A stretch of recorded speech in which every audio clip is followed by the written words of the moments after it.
मुझे एक साहब मिले तो कहने लगे जी हेलो कहना हराम है। मैंने कहा क्यों हराम है भाई? पूछने लगे कि इस्लाम क्या मोबाइल चलाने की भी तालीम देता है? मैंने कहा बिल्कुल। अल्लाह के प्यारे नबी हज़रत मोहम्मद रसूलुल्लाह सल्लल्लाहु अलैहि वसल्लम ने जो तालीम इंसानियत को दी है उसमें यह भी शामिल है कि मोबाइल कैसे चलाना है। लोग अलग अलग अंदाज से आजकल कुछ लोग मोबाइल पे कविताएं लिख देते हैं, कोई गज़ल लिख रहा है। हर इंसान इसको अपने अकल के हिसाब से इस्तेमाल कर रहा है, लेकिन शरीयत ने मुसलमानों को ताकीद की है कि तुम्हें शरीयत ने जो हुक्म दिया है हर एक काम वो शरई रूह से होना चाहिए, आपकी अपनी अकल से नहीं होना चाहिए।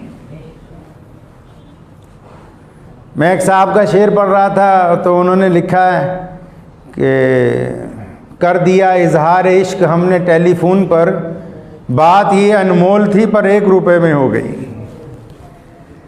तो हर बंदा अपने हिसाब से, लेकिन मुसलमानों के ऊपर शरीयत ने ये पाबंदी आयद की कि आप जो काम करेंगे उसको अल्लाह और उसके रसूल के हुक्म में पहले देखना होगा। मोबाइल की मुझे एक बात बड़ी पसंद आई कि बनाने वाले ने जब उसको बनाया, आपको ज़रा मोबाइल टेलीफोन की भी थोड़ी सी हिस्ट्री बता दूं। जब बिल ग्राहम ने फ़ोन बनाया है ना, सबसे पहले लाइन वाला लैंडलाइन फ़ोन बनाया, तो मुझे एक साहब मिले तो कहने लगे जी हेलो कहना हराम है। मैंने कहा क्यों हराम है भाई? मैं कहा तुम तो कुछ भी कह देते हो, गैर मुस्लिम को सलाम का जवाब देना हराम है जी, फ़लाँ चीज़ हराम है जी। सिवाय फतवों के तो काम ही कोई नहीं ना। ये तो ज़रूरत ही नहीं रही कि हम तारीख़ का मुताला करें, ये ज़रूरत ही महसूस नहीं हो रही कि हम किसी बात की गहराई में जाएं। बस 2 बातें रट ली, एक हलाल है एक हराम है जी। लेकिन इस्लाम ने बग़ैर नुक्ता निगाह के किसी भी चीज़ के ऊपर फैसला लेने से इनकार किया। हत्ता कि यहाँ तक रसूलुल्लाह सल्लल्लाहु अलैहि वसल्लम ने फरमाया, अल्लाह ताला ने कुरान पाक में फरमाया, जब खबर देने वाला खबर लेके आए, तुम तक कोई आ जाए, बोले तुम्हारा भाई मार दिया, तुम तक कोई आ जाए जनाब आपकी चोरी हो गई, आपकी बीवी फलां गलत काम में मुलव्विस है, कुरान ने कहा, मोहम्मद रसूलुल्लाह ने कहा, शरीयत ने कहा, तमाम इम्माए मुज्तहिदीन ने कहा कि पहले जो खबर लेके आ रहा है इसकी भी तस्दीक कर लो कि ये बंदा ईमानदार है कि नहीं है।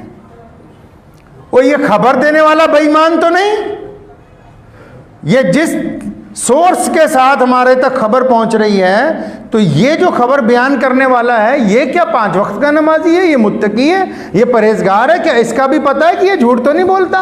ये थोड़ी बस इधर से सुनिए और उधर लड़ने के लिए चले गए, नहीं, ये मुमकिन नहीं है। तो खैर बिल ग्राहम की बात मैं कर रहा था।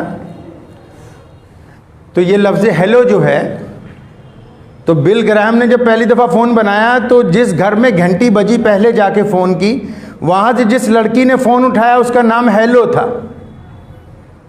जिस लड़की ने फ़ोन उठाया और वो बिल ग्राहम की मंगेतर थी, यानी उसकी होने वाली बीवी थी, तो उसने अपनी महबूबा का नाम फ़ोन पे लिया। हेलो मतलब हेलो बोल रही हो।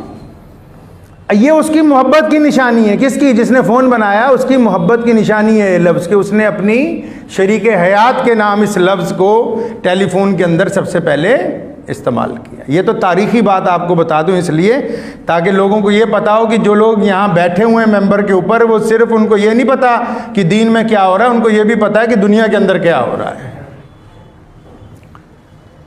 तो शरीयत ने कहा, फ़ोन की एक बात मुझे बड़ी अच्छी लगती है। वो क्या बात है कि उसको बनाया इसलिए कि जब कोई ज़रूरी फ़ोन आए तो ये अपने तमाम काम छोड़ देता है। मिसाल के तौर पे आप गेम खेल रहे हैं, मिसाल के तौर पे आप फेसबुक चला रहे हैं, आप व्हाट्सएप चला रहे हैं, आप इंस्टाग्राम चला रहे हैं, आप फ़ोन के अंदर कैलकुलेटर चला रहे हैं, आप फ़ोन में नोट्स लिख रहे हैं, आप फ़ोन में गूगल सर्च कर रहे हैं। लेकिन जब फ़ोन की घंटी बजती है तो फ़ोन अपने तमाम फंक्शन छोड़कर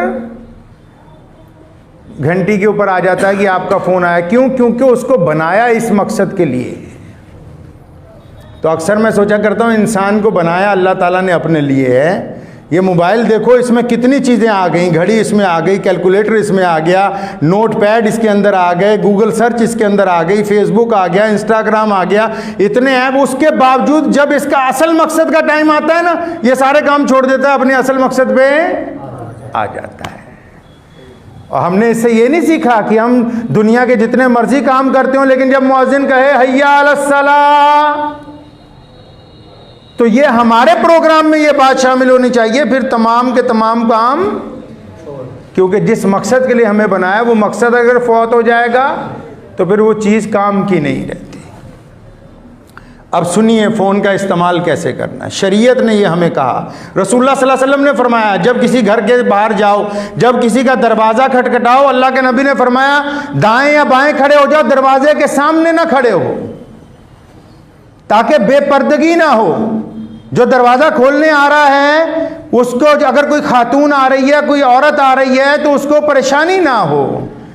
यहाँ ऐसे ऐसे जौहला हैं, वो उठाएंगे सीधा वीडियो कॉल करेंगे दूसरे को। इस्लाम ने कहा इस हदीस की रूह में कि वीडियो कॉल जब कर रहे हो किससे पूछ के कर रहे हो? क्या पहले आपने उसको मैसेज में पूछा कि आप इस हालत में हैं कि मैं आपसे वीडियो कॉल कर लूं कि नहीं करूं? शरीयत ने तो आपको इजाजत नहीं दी कि आप उठा के वीडियो कॉल कर दें अपनी बीवी को या किसी भी गैर दोस्त को या किसी को भी जिसका नंबर आ गया। अब वो अपने घर में किस हालत में बैठा हुआ है, किस वक्त बैठा हुआ है, क्या काम कर रहा है, वो अपने आप को दिखाना चाहता है या नहीं दिखाना चाहता, नहीं, ये लगे हुए हैं दबा के।